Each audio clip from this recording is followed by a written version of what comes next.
Abror Muxtoraliga video murojaat va ba'zi bir blogerlarga tegishli. Senlar musulmonmisanlar yoki ateistmisanlar? Senlarni gapirgan gapingni eshitib turib, to'g'risi men uyalib ketdim boru. Sal ozgina uyat degan narsa bormi senlarda?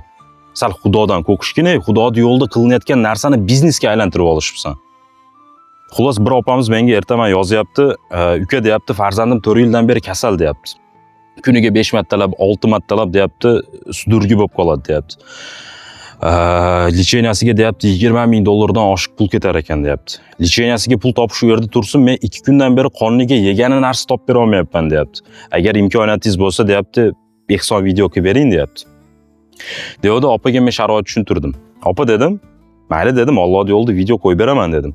Lekin meni yo'nalishim ehson yo'nalish emas. Odamlar ko'radimi, ko'rmaydimi, yordam beradimi, bermaydimi bilmayman, lekin qo'yib beraman dedim. Desam, Alloh rozi bo'lsin deb turib hijolat bo'lib so'rayapti. Uka deyapti, xarajatingiz necha pul bo'ladi deb yig'lamsirab so'rayapti. Deydi, opa dedim, qanaqa xarajat tushunmadim, nima haqida gapiryapsiz desam, O'zbekistonda 20 tacha blogerga murojaat qildik deyapti. Yordam beramiz deganlari bir dona video uchun 1 million 2 million pul so'rashyapti dedi. Deydi, bu ma'lumotni eshitgandan keyin men vashti shokka tushib qoldim-da. Nima balo, O'zbekistondagi blogerlar shu darajada gadey bo'lib ketishdimi, ehsonni puliga muhtoj bo'ladigan darajada deyapman-da.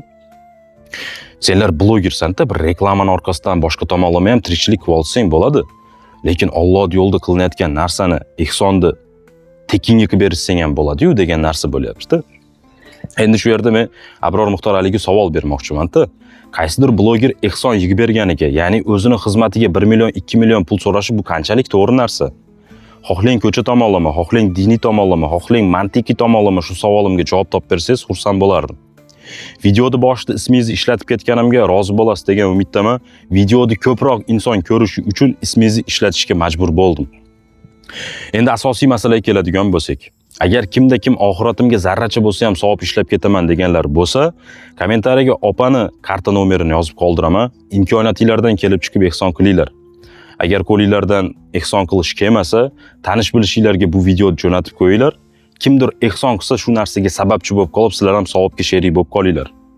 Agar qaysidir negativ chiqib turib, mashennik yoki yolg'on gapiryapti degan gap so'zlar bo'ladigan bo'lsa, men kommentariyaga opani o'zini kartasini, telefon nomerini, hattoki yashash adreslarigacha ko'rsatib qo'yaman. Bemalol borib, ko'rib, rostmi, yolg'onmi o'zingizlar tekshirib olsanglar bo'ladi. Videoni kimga jo'natib qo'yish kerakligini bilasizlar.